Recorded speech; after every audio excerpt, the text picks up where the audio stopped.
Hey everyone, this is part 4, the fundamental unit of life. ठीक है.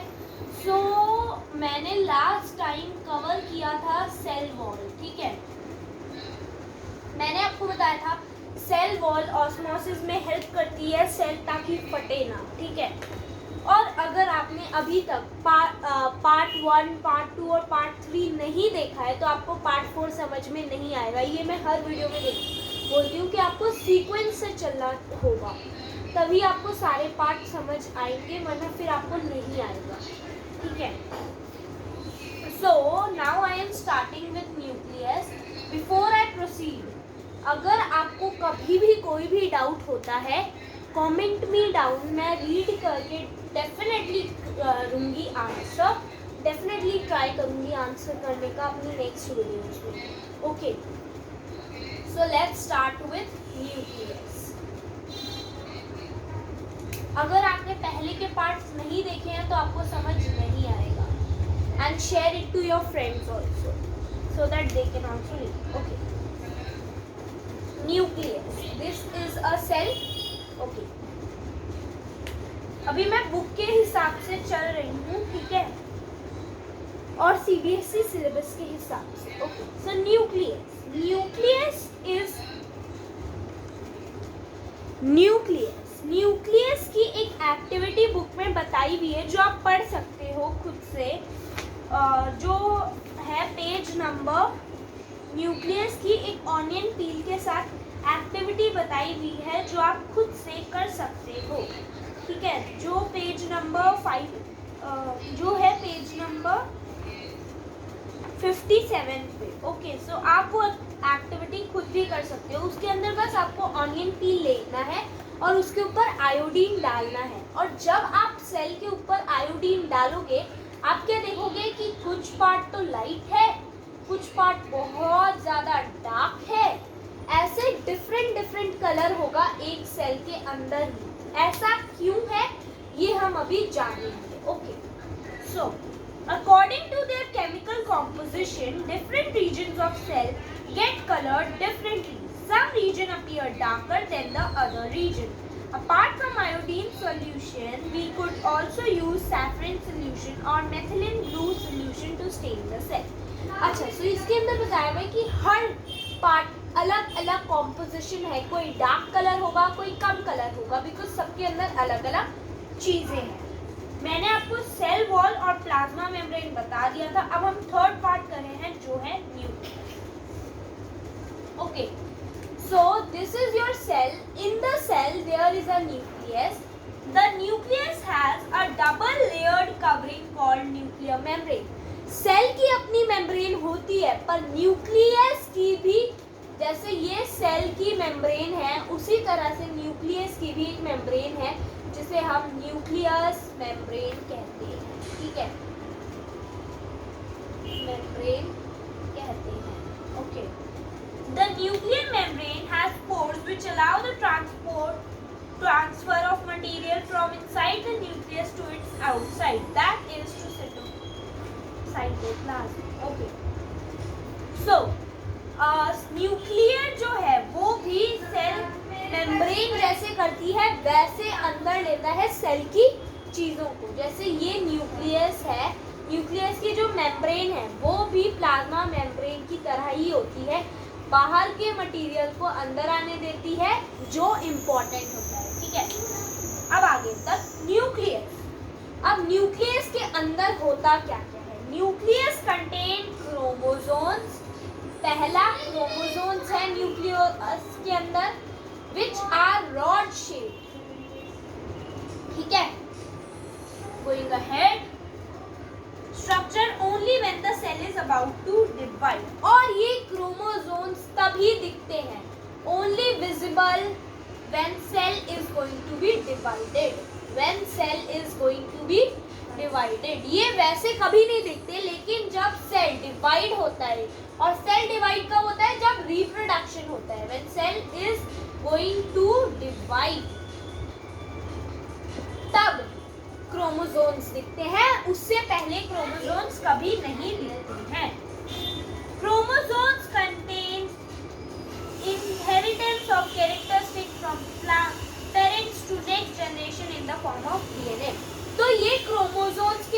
बोलते हैं डीएनए।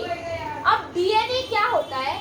सपोज करो एक पेरेंट है, एक आदमी है और एक औरत है, उन्होंने रिप्रोडक्शन किया, एक बेबी हुआ, तो सेल जो है वो डिवाइड होंगे, आधे सेल्स बच्चों में आएंगे, उसी वजह से बच्चे और पेरेंट्स की आदतें मिलती है, और वो क्रोमोसोम्स जो इंफॉर्मेशन कलेक्ट करते हैं, जो आदतें कलेक्ट करते हैं, उन्हें हम डीएनए बोलते हैं, जिसकी फुल फॉर्म है डीऑक्सी, ये एक बार ही देख लो, डीऑक्सीरिबोन्यूक्लिक एसिड।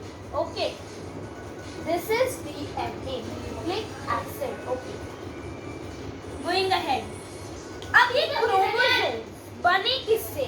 ये क्रोमोसोम्स बने हैं डीएनए और प्रोटीन से। तो ये क्रोमोसोम्स बने हैं डीएनए और प्रोटीन से। ओके, आगे।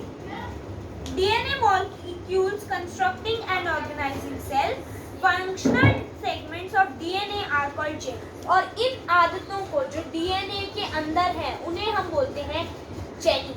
जेनीज आपने सुना होगा 8th के अंदर चैप्टर में, ठीक है। अब in a cell which is not divided, अब देखो ये तो मैंने आपको बताया कि ये तभी दिखते हैं जब सेल डिवाइड हो रहा है, और तब जब सेल डिवाइड नहीं हो रहा तो हम क्रोमोसोम्स को बोलते हैं क्रोमेटिन मटेरियल। ठीक है, इतना समझ आया? अगर सेल डिवाइड नहीं हो रहा है तो हम इसे क्रोमेटिन मटेरियल बोलेंगे, जब रिप्रोडक्शन नहीं हो रही तो हम इसे क्रोमेटिन मटेरियल बोलेंगे।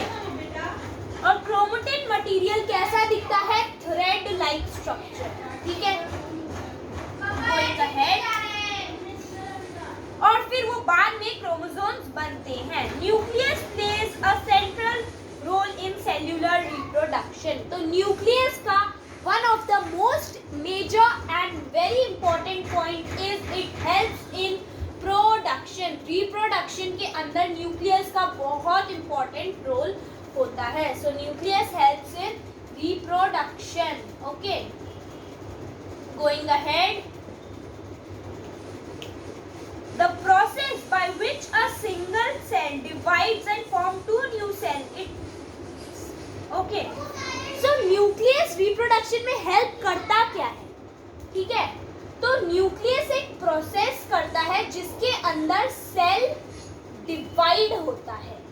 क्योंकि न्यूक्लियस के अंदर क्रोमोसोम्स है, इसीलिए वो ये काम कर पाता है और वो बहुत इंपॉर्टेंट रोल प्ले करता है रिप्रोडक्शन के अंदर। अच्छा, अब आगे चलते हैं। ओके, सो ये तो हो गया। अब आ जाओ दो। अच्छा, एक तो ये हो गया कि रिप्रोडक्शन के अंदर बहुत इंपॉर्टेंट रोल प्ले करता है न्यूक्लियस, और एक के अंदर इंपॉर्टेंट रोल प्ले करता है जिसे हम बोलते हैं, it also plays a crucial part along with environment in determining the way cell will develop and what form it will exhibit at maturity. अच्छा, देखो जैसे कि आपको पता है कि एज के अंदर दाढ़ी आती है, ये सब भी न्यूक्लियस के हिसाब से होता है। अच्छा, ये होने के बाद हम आ जाते हैं दो तरह के सेल्स के ऊपर। तो दो तरह के सेल्स होते हैं, प्रोकैरियोटिक,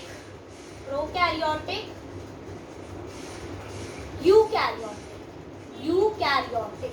ठीक है, दो तरह के सेल्स होते हैं। अब इनमें डिफरेंस क्या है?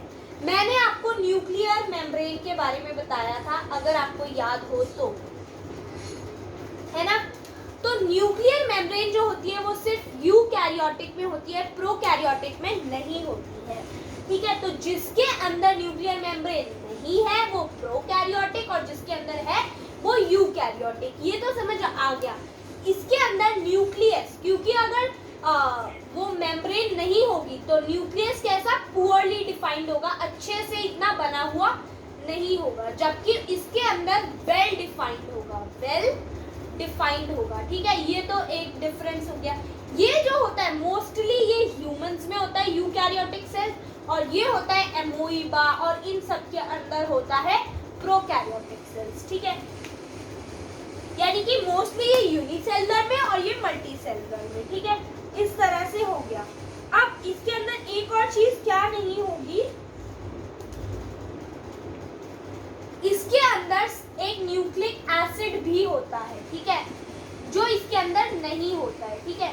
उसके बाद नो प्रेजेंट, ठीक है। उसके बाद इसके अंदर ऑर्गन लीज नहीं होती, सीटोप्लाज्म में एक ऑर्गन लीज नहीं होती, ठीक है, जो मैंने आपको बताई थी। इसके अंदर सिर्फ न्यूक्लिक एसिड होता है, नो सीटोप्लाज्मिक, यहाँ पे क्रॉस मार लो, ऑर्गन लीज, जबकि इसके अंदर होती है, ठीक है। इस तरह से डिफरेंस है इनका। अब आ जाओ सीटोप्लाज्म। आज के लिए हम सीटोप्लाज्म और ट्राई करेंगे सेल ऑर्गन लीज का, ठीक है। आ जाओ, अब आ जाओ सीटोप्लाज्म। सीटोप्लाज्म, व्हाट इज सीटोप्लाज्म? मैंने आपको बताया था कि न्यूक्लियस के जो पोर्स होते हैं, न्यूक्लियर मेम्ब्रेन जो होती है वो यहाँ पे होती है, और वो यहाँ पे जो सामान है उसे हम बोलते हैं सीटोप्लाज्म, और न्यूक्लियर मेम्ब्रेन इसको अंदर आने देती है सेल के, मतलब इससे अलग रखती है सेल को, न्यूक्लियस को, ठीक है। तो सीटोप्लाज्म सेल मेम्ब्रेन और न्यूक्लियस के बीच का पार्ट है, ठीक है। When we look at temporary mounts of onion peel as well as human cheek cells, we can see a large region of each cell enclosed by cell membrane. The region takes up very little space. It is called the cytoplasm. तो जो reason यानी कि इधर ये cell membrane है, ठीक है, यहाँ पे जो चीज है उसे हम सीटोप्लाज्म बोलते हैं, ठीक है। The cytoplasm is a fluid. तो सीटोप्लाज्म एक फ्लूइड है, फ्लूइड मतलब एक जेली सा स्ट्रक्चर है, ठीक है, थोड़ा सा लिक्विड ही है, ओके। अंदर किसके है? प्लाज्मा मेम्ब्रेन के, okay. Going ahead, it also contains, अब ऑर्गन लीज कहाँ प्रेजेंट होती है? सीटोप्लाज्म के अंदर। It also has many organ lease, okay. Going ahead, each one of organ leaves perform a specific function for the cell. जो मैंने आपको पहले ही बताया था कि ऑर्गन लीव्स जो है वो सेल के लिए डिफरेंट फंक्शंस करती हैं, जैसे कि एक्सक्रीशन, डाइजेशन, ये सब ऑर्गन लीव्स देखती है सीटोप्लाज्म की, ठीक है। सो अब क्या है, cell organelles are enclosed by membrane. अब इनके देखो, जैसे ये सपोज करो सीटोप्लाज्म है, अब इसके अंदर ये सेल ऑर्गन ली है, इसके बाहर भी एक मेम्ब्रेन होगी, तो सबकी मोस्टली मेम्ब्रेन होती है, ओके। सो